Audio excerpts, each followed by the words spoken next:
corporations being all corporation-y and the Democrats don't like it. Also, can bullying be good? I'm Joel Kurtnitis. And I'm Josh Hugo. And you're listening to Constructive Interference.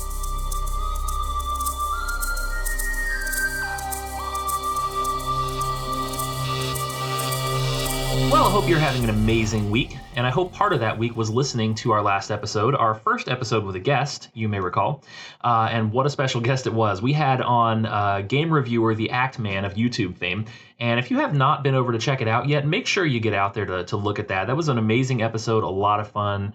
We discussed a lot of gaming and entertainment and things that are, frankly, a lot more enjoyable typically than talking politics and current events. But you can go find that episode at the website,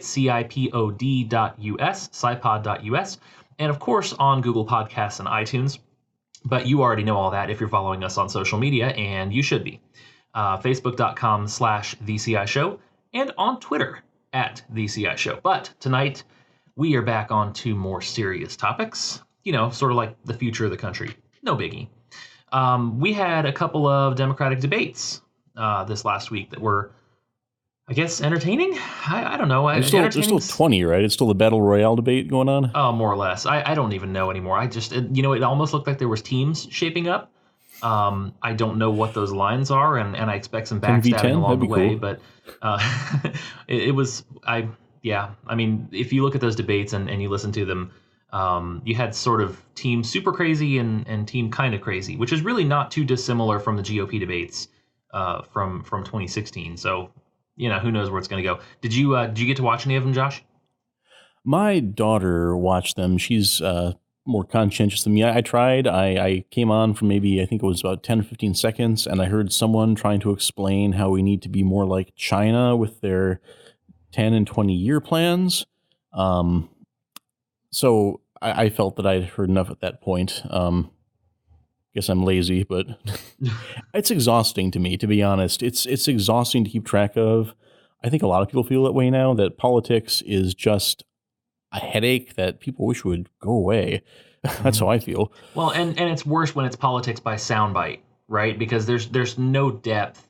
And especially, I mean, any year it's like this a little bit, but when you have a debate stage that's got 10 candidates and then you have, subsequent nights of, night after night, 10 candidates each time, that's a whole lot of rhetoric and a whole lot of sound bites and no policy depth at all. And that became, pretty quickly evident when they started going into policy, and it became pretty clear that most of these folks had not thought through their policies or their proposals and really couldn't defend them from even the slightest challenge. Yeah, well, I mean, I saw these graphs were published the following day showing which candidates spoke the most words. And it's like, I'm seeing, okay, this candidate spoke less than 1,000 words during the debate. Well, how long does it take to say 1,000 words? Is that even like reading 3 pages of text? It's like there's no opportunity for depth here. It seems almost pointless to even do it. Well, right. I mean, a lot of my articles don't even hit they're right around 1,000 words, and I feel like that's incredibly short time, to even cover one topic thoroughly, let alone, save the world. Yeah, I mean, there's no opportunity in that format to actually have a debate. All you're able to do is you throw out sound bites, like you said, get a few good digs in, throw out some slogans, but you can't debate in that amount of time, that format. It just seems, pointless. Well, yeah. And did you watch the debate? Yeah, I watched some of it. It was right around the time we put the kids to bed, so that, of course, takes priority. But it was remarkably similar. There wasn't a whole lot of change between listening to a bunch of whiny toddlers being told to go to bed and coming back up and listening to the Democratic debate. That should tell you something. But the toddlers should grow out of it eventually. Well, so. But there is. In both cases, there's something to be gained from it, and that's why they keep doing it. So, or they assume that there's something to be gained from it, so that's why they keep doing it. And one of the things that they continue to do within the Democratic debates, it's a theme that has become so common that it's almost easy to lose track of these days, because you've got some of the sheer insanity of intersectionality taking the center stage within the Democratic debates. Who's got more minority poker chips in their side of the table. It's almost easy to lose track of the fact that there are a couple things that they are definitely united on, And one of those appears to be just outright demonization of basically anybody who is successful. And I mean, it's just like you get so used to hearing it that it's not as appalling as it probably should be. Um, but some of the quotes that came from this debate, I mean, there was problems in the last debates, right? I mean, I think I mentioned in one of the episodes that Jay Inslee, Washington Governor Jay Inslee, came out and said, when corporations aren't serving the interests of our country, it's our job to break them up or shut them down or whatever, however we put it. And I'm thinking, what? It's your job to break up corporate? Like which article of the Constitution was that, right? But it only went downhill from there. I mean, there was just tons and tons of animosity directed at basically anything that sounds like a corporation, right? And I don't know if I've asked you this before, Josh. Have you ever seen Team America, World Police? I have not seen it. I'm familiar with it. Okay. Probably something I should watch for educational value at some You point. probably should. Make sure your kids aren't around. I will not recommend this movie to anyone, but it does have some salient political commentary in it. And one of the things that's in there is they're mocking a bunch of far left types. And among I think Tim Robbins was the one from the Film Actors Guild. And they had a caricature of him or a puppet representing him in there talking to the news and saying, well, see, here's how it works. Team America works for the corporations, and the corporations, they sit in their corporate offices doing corporation-y things because, well, they're corporations. And like basically just treating them like a total evil boogeyman that's hiding in the closet. And no explanation. And that's kind of the butt of the joke in the movie, is that he doesn't bother. There's no logical flow or sequence to it at all. It's just sort of, he just thinks corporations are evil, period. And that's not far from what you hear from Bernie Sanders. Like, it's really not. It's very... Well, no, I mean, you hear them attack, and they'll like state the number of profit that a certain corporation or a certain industry made, and that's the attack. Right. It's like, Amazon made this many $1 billion. And you're just supposed to be horrified that Amazon made X $1 billion, and my goodness, we should do something about that. Mm-hmm. Yeah. Or Bernie, I mean, one of his continuous lines of attack is to mention, and of course, these numbers are mostly bogus if you think about them or study them. But he'll say, X percent of new income went to the top 1% of the country. Isn't that awful? And no indication of why that was, or what caused that to happen, or if they in some way deserved it. Just the fact that these people got that. How dare they? Right. And there's an assumption in there somewhere that says, there's a magical floating number. There's an X variable out there somewhere that is the amount of money that a person should make. And anything below that is wrong because it's poverty. Anything above that is wrong because it's unfair. And nobody knows what it is. Nobody knows if it's the same for everyone. I mean, these are things that are just never, ever going to be addressed because they don't have any answers. These are questions without answers. And Shapiro made a terrific point this week. He said, basically, during the debates, whenever anyone was challenged on something for which they had no answer, their response was, stop saying Republican talking points, which to me is kind of a concession that you don't have any answers for conservative talking points. But be that as it may, listen to some of the quotes that came out of this. So I wrote an article for the Register about this attack on this ongoing abuse of wealth and success. And when I say wealth and success, I'm not talking about only billionaires here. The top 1% in America only makes $500,000 a year, which in many parts of the country is just living what they would call a living wage. So there's urban areas around America that are highly expensive to live in. That's what we're talking about with the 1%. However, so I wrote an article, but listen to some of these quotes that I just had to include in here because they're just so outrageous. So Elizabeth Warren, in the first night of the debates, starts going off on private insurance companies, health insurance companies, because of course she's peddling Medicare for all because everybody's on the Bernie train now. And she claims that they, private insurance companies, have, quote, sucked billions of dollars out of our healthcare system. Think about that one for a second. Bill de Blasio, who I don't think anybody actually realized was on the stage at any point, insisted that and this was his rallying cry throughout the night was, we are going to tax the hell out of the wealthy. That's word for word. That was his thing. We are going to tax the hell out of the wealthy. Again, not bashful about it. Kamala Harris, of course, being Kamala Harris, bragged about how tough she was and going after the big banks, the big mean banks who foreclosed on people who, took out loans and then didn't pay them. And then, Bernie didn't want to get left out of his own birthday party, so he went off too. And let me read you just a part of his opening statement to sort of flesh this out. Here's his part of his opening statement. Quote, "Tonight in America, as we speak, 87 million Americans are uninsured or underinsured, but the healthcare industry made $100 billion in profits last year." Tonight, as we speak, right now, 500,000 Americans are sleeping out on the street, and yet companies like Amazon that made billions in profits did not pay one nickel in federal income tax. Tonight, half of the American people are living paycheck to paycheck, and yet 49% of all new income goes to the top 1%. Clearly exactly what you just said, Josh. I mean, these are all examples of exactly what you just said, and bad math, too. And bad math, for sure. What does underinsured mean? It's like, that's one of those words that's just like a nonsense, or it's like a variable where you just kind of stick in the value you want after the fact. See, I thought that was an Aflac ad, isn't it? Yeah. That's the only place I know underinsured from is Aflac, right? Like, well, here's this weird thing that you didn't count on, so in case if this weird freakish thing happens to you, make sure you're not underinsured. I guess that just means you don't have the amount of insurance that Bernie thinks you ought to have. Right, which is just like the income, right? Like what he thinks there's a certain magic number of wages that you should be paid, and there's apparently a certain amount of insurance you should have. But I mean, this is just crazy town. I mean, listen to this stuff. Warren says that health insurance companies have sucked billions of dollars out of the healthcare industry. Well, how are they doing that? Did they just hook up a vacuum and take it? Well, because I'm pretty sure when you pay premiums, it's for something. I'm pretty sure you're paying for security in the event that you, I don't know, get diabetes, have a heart attack, have kidney failure, one of a million other things that can happen to you, where in the rest of the world, you just sort of die. There's truth to that, but I mean, as much as it pains me to say this, what Warren said there isn't entirely wrong, because to a large extent, I think that health insurance is something of a scam. But it's a scam that is enabled by what?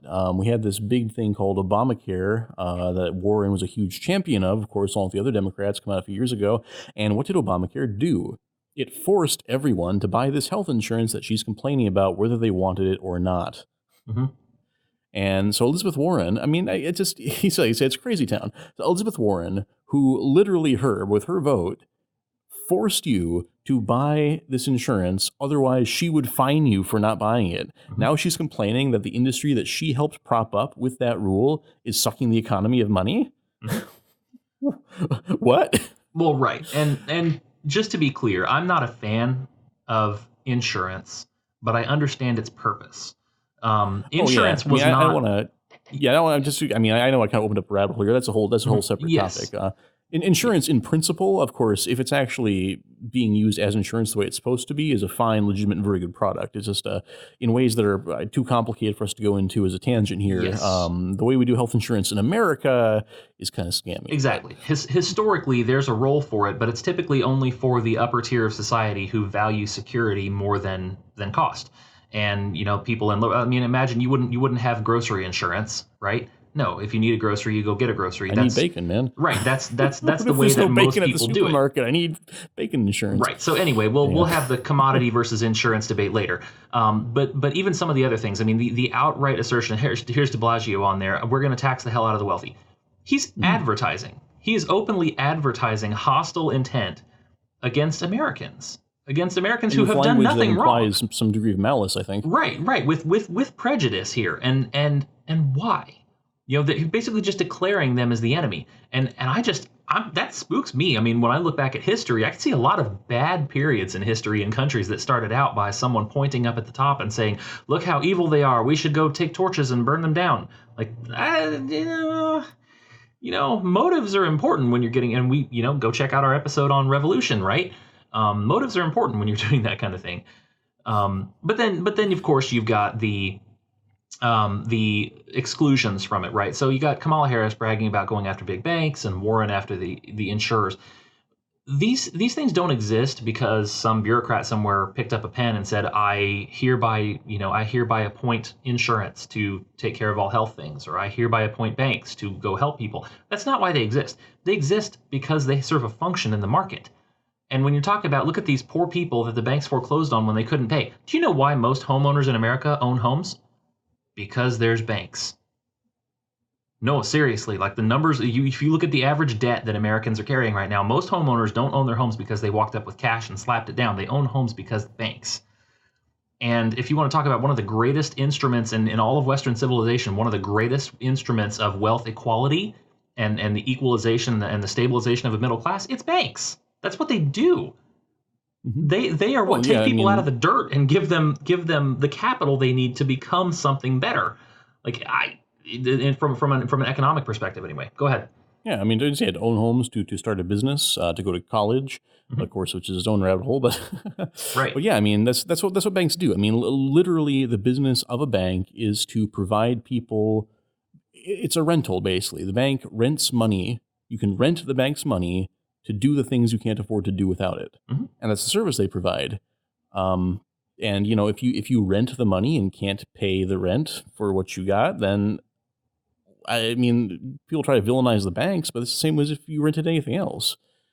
But as far as the function of society, obviously banks serve a good function in giving people like you and me access to funds to buy things or to do things that we would have no opportunity to do otherwise. And it's been a great thing overall for our society. It can be abused, of course, but generally speaking, a bank is a public good. Well, or at least serves a valuable market purpose, which is why they're still around. But the implication of all these things together, to me, was very clear. It's that companies are stealing from us, and the wealthy are exploiting, and the natural order of society isn't based on merit, but on injustice and oppression. And if this is sounding really familiar to you, then you probably have at least some exposure to conflict theory, which is a core tenet of Marxism.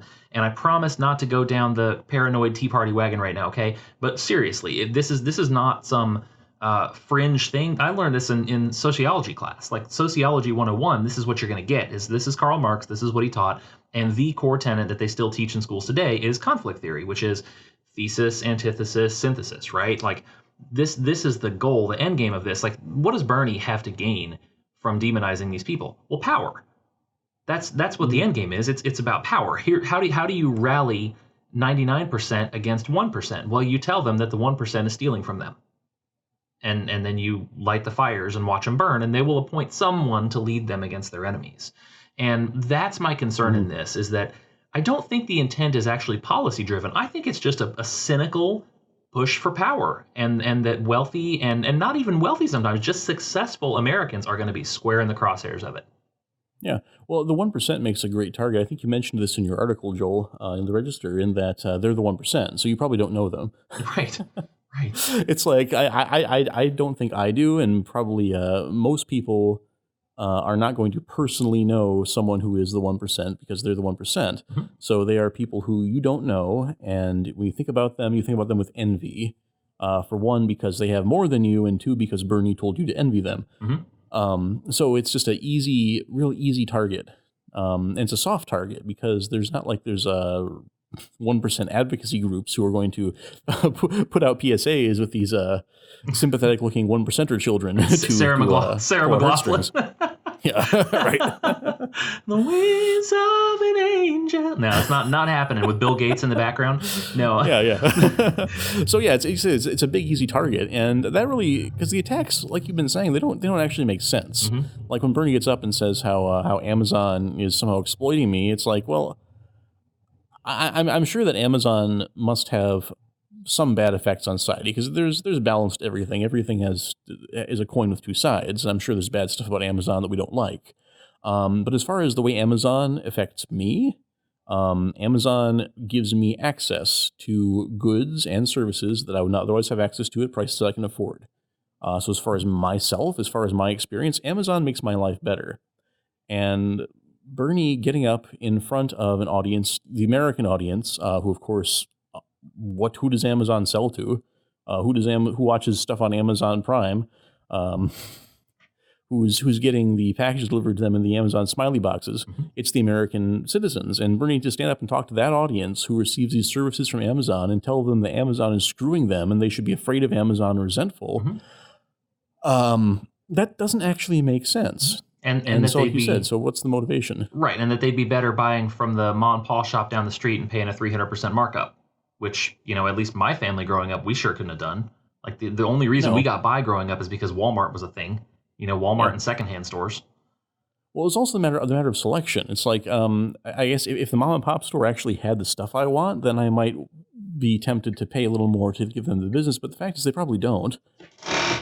Even the Walmart down the street, it's like if I want a specific thing, if I just want to go and I got to pick up some soda or something, and I really don't care too much about what I'm getting, I might go down to Walmart and do that. But if I want a specific item, I'm going to go to Amazon because they got it.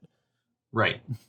Yep. And it was apparent to me throughout this that they, when they're trying to peddle fear about Donald Trump, they actually want us to fear each other. And it's kind of ironic because that's what they claim Trump is doing, right? He's dividing us by race and Hmm. he's dividing us by immigration status and all these things. Says the same people that just came out 5 minutes ago and said that Bill Gates is trying to strangle you in your sleep. I mean, like Oh this yeah, is it's just crazy town. These people are just bullies. They really are. yeah, they are. They are. And like you said, it's like Trump is divisive. Trump is a racist. Trump is trying to pit Americans against each other. Oh, and by the way, rich people are your enemy, and white men are your enemy, and watch out for those Christians who want to oppress, the gay people. And their whole approach is, like you said, it's all you called conflict theory. What I've heard called class warfare more often. Mhm. And that's their whole approach. But like you said, Joel, it's all about making an enemy. It's all about picking out some target to isolate that target and make that target look bad for some purpose that's not really a policy purpose. It's more of a social purpose. It's a psychological purpose of marking someone as other, marking someone as the one we need to defeat, and having that being what unifies your side. Hmm. And like, you use the word bullying. Um, Do you remember? Joel, back during the? I think I don't remember if it was before Trump was elected or shortly thereafter. Melania Trump, who wisely stays away from cameras most of the time, who can blame her? Melania said that as first lady, she would try to combat cyberbullying. Yes. Uh-huh. Yes. Oh, the irony. Oh, the irony. I guess she gave up on that one. Yeah. Can't Or win them maybe she all. does combat cyberbullying. Maybe Trump would actually produce twice as many tweets if not for Melania taking his phone away, and that's how she combats cyberbullying. Maybe that's what's happening here. Valid. I think that's an article that needs to happen right there. Yeah, but bullying is a really interesting concept. Of course, it's sort of a buzzword, and it's obviously a very common thing in society. But what actually is bullying? Um, Perhaps a personal question. Have you ever experienced? Have you ever been like bullied, Joel? Is that something you've really gone through in your experience? I would say probably not. Probably not. And I know that victimhood's currency today, and so it's if I say I'm not, well, all of a sudden I'm not qualified to speak on it anymore. But No, I'll you're just not. say You're zero. Shut up. I was I mean I was homeschooled, so I was separate from it. But I also got frankly I got bigger than the rest of the kids faster, so nobody really wanted to mess with me when I was young. So. I've been bullied by government, like since directly Yeah. local government has I've had inspectors yell in my face and tell me I'm worthless and whatnot. But that's so if you count that, sure, but not as a Do you kid. know who I am? Yeah. Do you know But who I am? I am a city inspector. right? I can shut you down. Yeah. And anyway, as it reminds me of the Shawshank Redemption, but that's another tangent, obviously. But so I've been bullied, and I have a bully story, I guess. In my story, I wasn't bullied much in school for sort of the same reason you mentioned. I was sort of a big kid, and two, uh, I got a thick skin, and when people like say rude things to me, I just shrug it off real quick, and so I'm no fun to pick on. But I was working, and it was a job. I won't say details of where it was. Say it was a warehouse job, and my job was unloading trucks. And I was on a crew unloading trucks with this guy, and it was the weirdest thing. I mentioned one time we were unloading trucks, and so we had these pallets. The stuff, the shipments would come in. You'd have boxes or bundles of stuff stacked up on big wooden pallets that would move with the forklift. And at the time, I thought, just being completely, practically minded, these pallets would make excellent targets to shoot. And so I asked my coworker, because I mean, we gotten along okay up to this point, but I asked my coworker, hey, do you think that the company would allow me to, because we're just getting rid of these things pretty much, think I could take some of these and use for a target? And I think somehow he thought that I was trying to be badass when I said that, and I wasn't, because I was just like, oh, I mean, I like to go shooting on the weekend, and this would be a good target. But I think for some reason he perceived that I was trying to be badass by saying I wanted this to use as a target, and from that moment on, he flipped, and it was weird. What? But this guy, he just took every opportunity from then on to belittle me or to insult me or to inconvenience me. And I guess I don't need to go into belabored details, but just anything I did as far as my work, as far as my appearance. There was one time he asked me spontaneously, hey, do you like Harry Potter? What? And I said, yeah. I said, he said, do you like Harry Potter? And I was like, sure, Harry Potter's fine. And so from that day on, he made fun of me like every day because we're liking Harry Potter. Wow. Anyway, so this sounds like a quality guy. No, well, yeah, but so it was just so that's an example of bullying, and I think what was the purpose of that behavior? It's like, what did this guy get from using all these petty, stupid opportunities to put me down?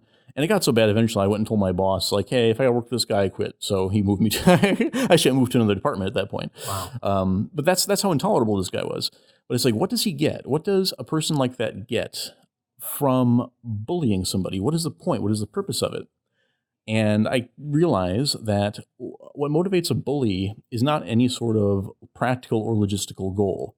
Like, that guy was not going to get anything. He wasn't going to get a promotion. He wasn't going to get a raise. He wasn't going to, win some prize over me by putting me down that way. All he gained was simply his perception, his own mind. He was above me. It's just that age-old principle that if you put someone else down, you look bigger by comparison. You make someone else look stupid, it makes you look smart. Make them look small, make you look big. And that's really all it is. And so when we talk about bullying, I think bullying is much less about specific tactics or a specific context. It's not about specific insults that attack your weight or whatever. Mm-hmm. It's not about a specific context like a school. I think that bullying is really about attacks that are intended to belittle the person and to establish one person as beneath and one person as above in a social hierarchy. And I think that's what we're seeing and kind of what you're talking about here. And these attacks on corporations or on people who are a certain race or of a certain status, it's not really about policy. I don't think it's really about ideology so much as just about painting someone as the enemy, putting someone as the villain, someone as the target. And I don't know about you, Joel, but I feel like I've been seeing more of that recently. It's hardly a new thing, obviously. I mean, nothing about humanity ever really changes as these years go on. But I feel like in the last couple of years, this sort of tactic has been just escalating in our public discourse. So I think it correlates to intellectual weakness, or at least a weakness in reasoning, because it's the shallowest form, right? Like you can look at something and say, well, I don't really have a rational response to this, so it's part of emotionalism, right? I don't have a response to you, so I'm going to bully you, and it's a way to attempt to intimidate people into backing down, being quiet, feeling like their opinion is worth less. And to that end, often it's pretty effective. So I understand tactically why people would come at it from that, but maybe not necessarily to advance their goal, maybe just to advance maybe their prerogative to advance their goal. Maybe that's the way to put it. To clear people out of the way. This person is in my way, and if I get rid of them, I can advance my goal. I guess there can be some validity to that. Well, and people like a good fight. I mean, it's unfortunate, but we all have gladiator syndrome where and I'll admit to it. Like, when watching the debates there, nobody wants to hear somebody stand up and pontificate. Well, very few of us. There's some policy wonks for sure, but very few of us want to sit up there and hear somebody discuss the individual tax brackets and their proposals. What we want to hear is a takedown. We want to hear people go after each other and let the dogs out of the kennels and let them fight. And so I feel like that's what Trump's a master at, right? Like, that is how he got where he is right now, is that everybody else wanted to do this sort of gentlemanly, draw their rapiers and fence in the middle of the room, and here he comes in with a blunderbuss and just like blows people off the stage, Yeah, I and had to use literally in the WWF. yeah, exactly. So so let's remember he has valuable life experience in there.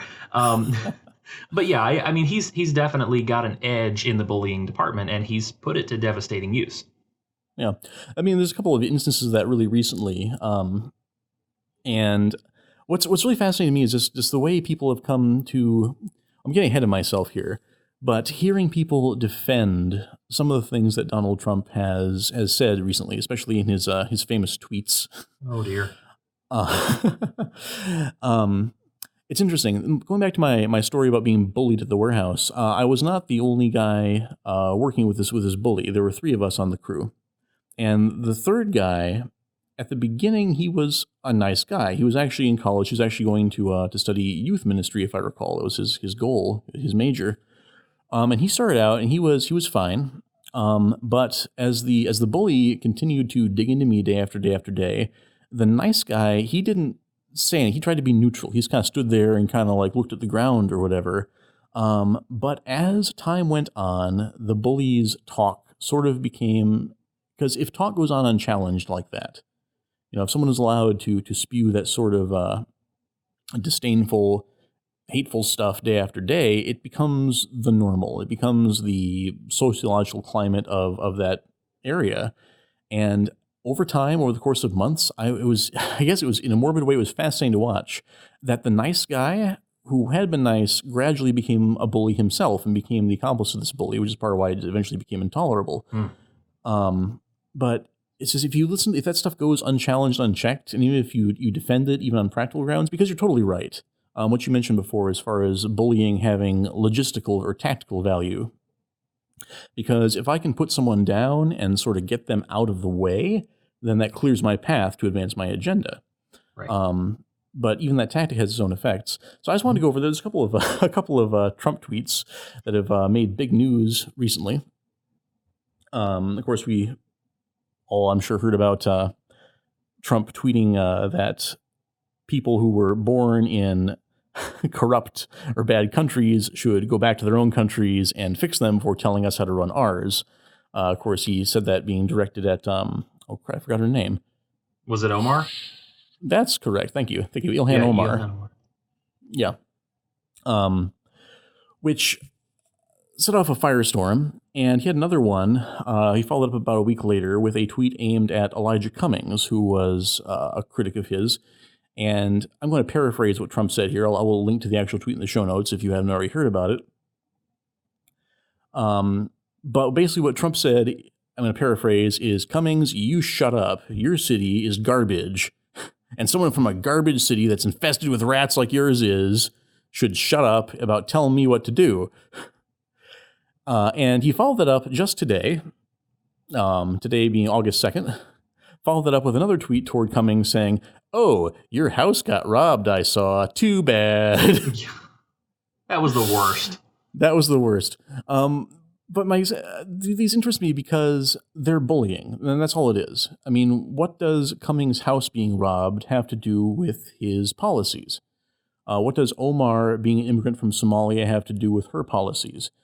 Are these attacks that Trump is doing on these people in any way relevant to their agenda, to their statements, to their beliefs? Well, no. Does Cummings, coming from a city with a rodent problem, have anything to do with the validity of his criticisms or with the wisdom of his policies? Well, of course not.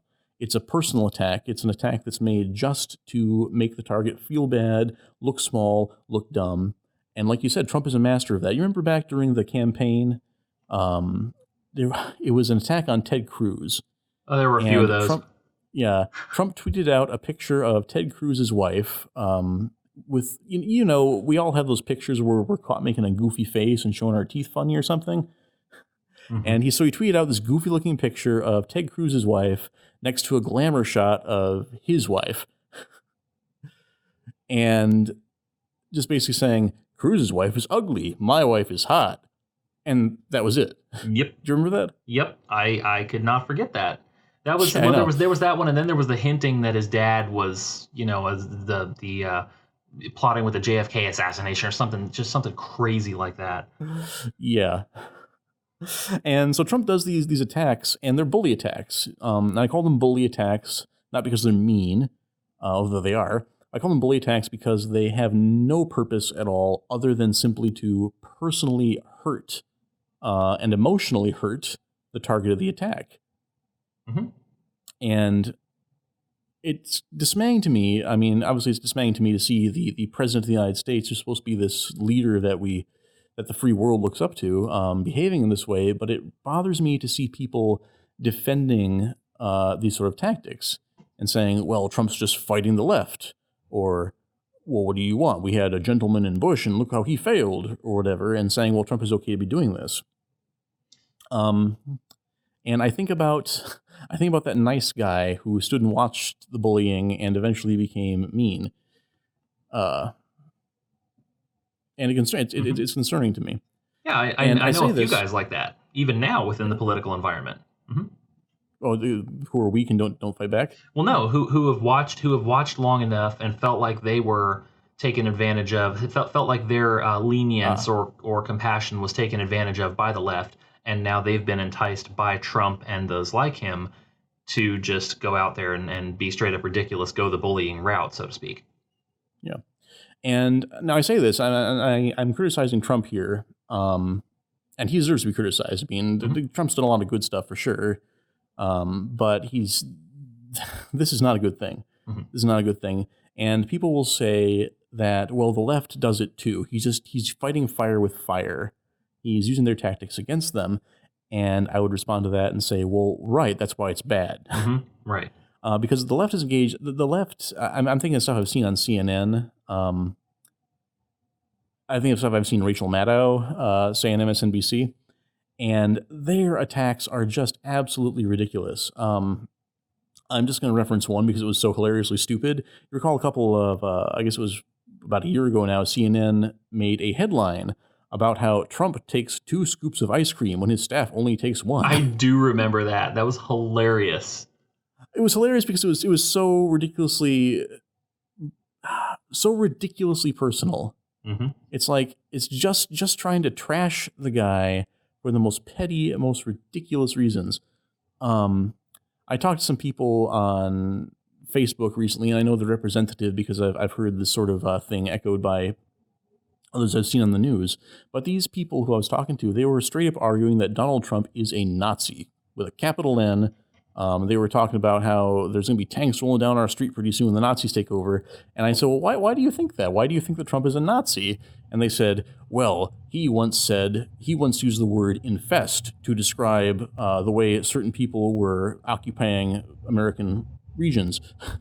He said that this area is infested with criminals. That's the sort of rhetoric Hitler would use. You're like, really? That's it? Just he used the word infest one time, and so you think he must be a Nazi? Really? But see, just that sort of ridiculous attack where it's like the people, whether it's some word he used, and of course we remember notoriously, famously, after that incident in Charlottesville, mm-hmm. where that woman was killed by a car, and Trump had that quote about there being very fine people on both sides. You remember that, right. Of course. Mm-hmm.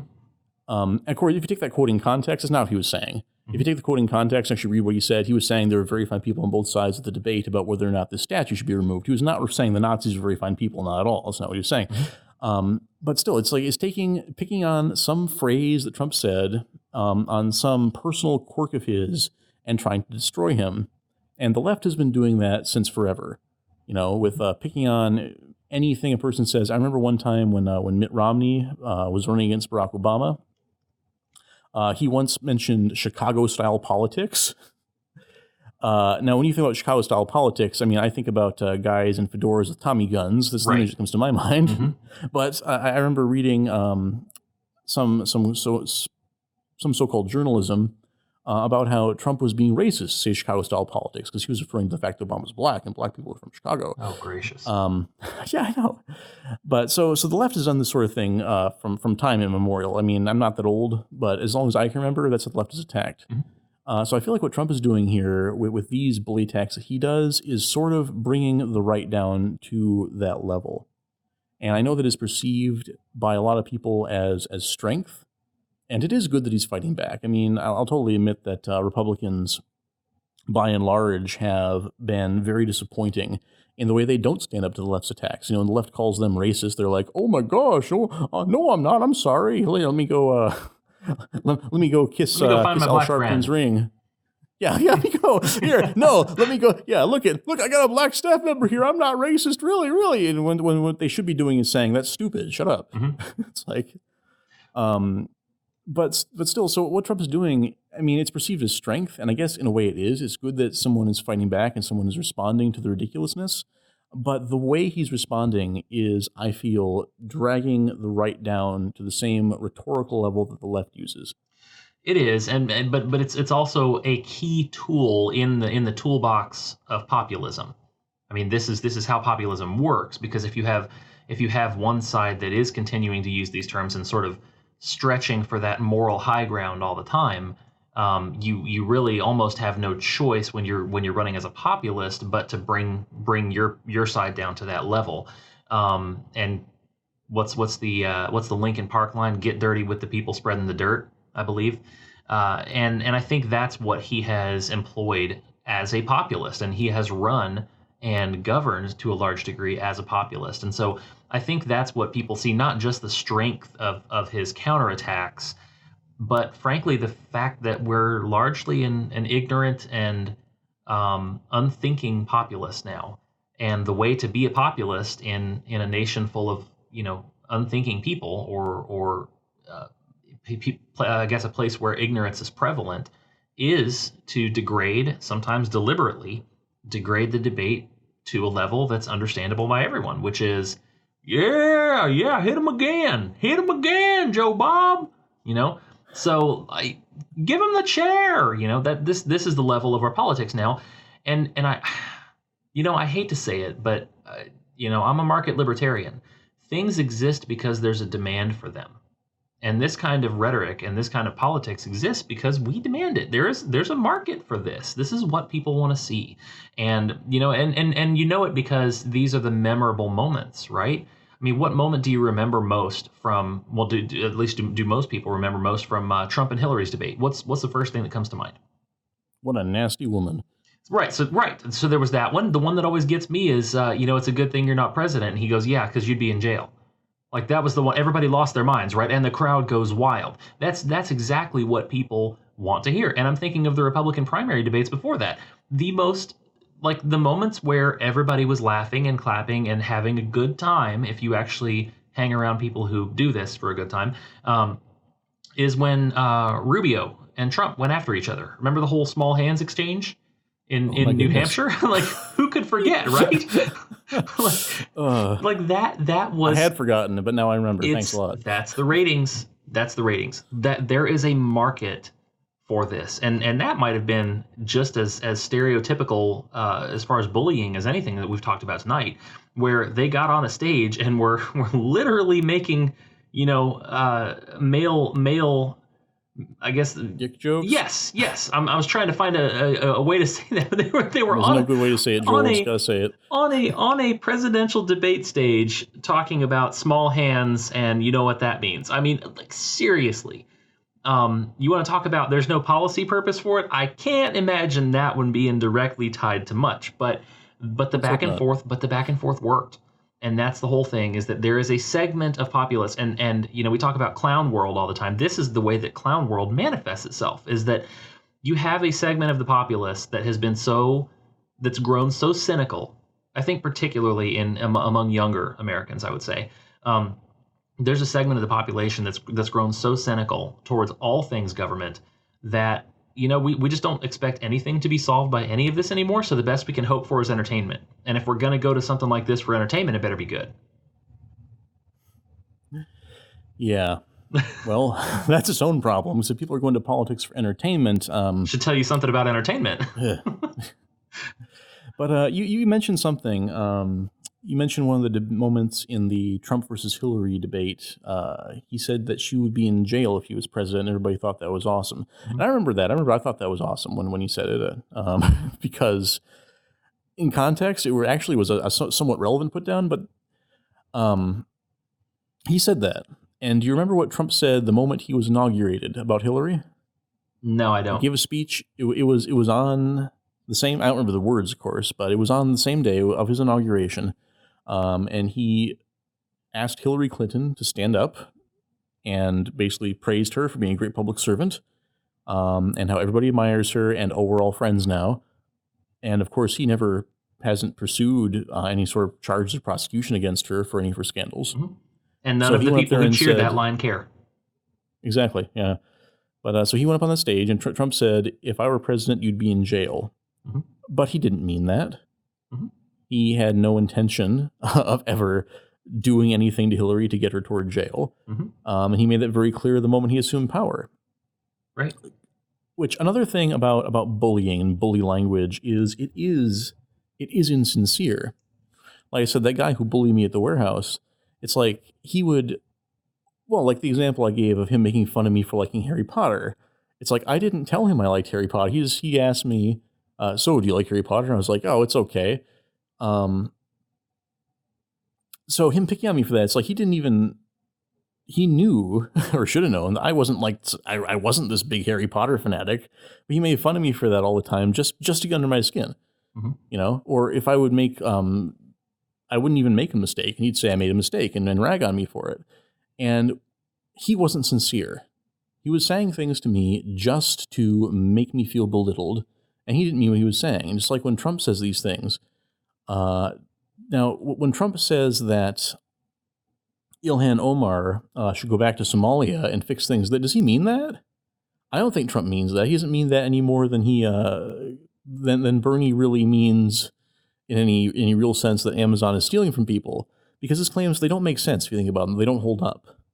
Trump doesn't really think that Omar should go back to Somalia, so why is he saying that? He's saying that just because, well, it's a punch, right? It's a put down. Mm-hmm.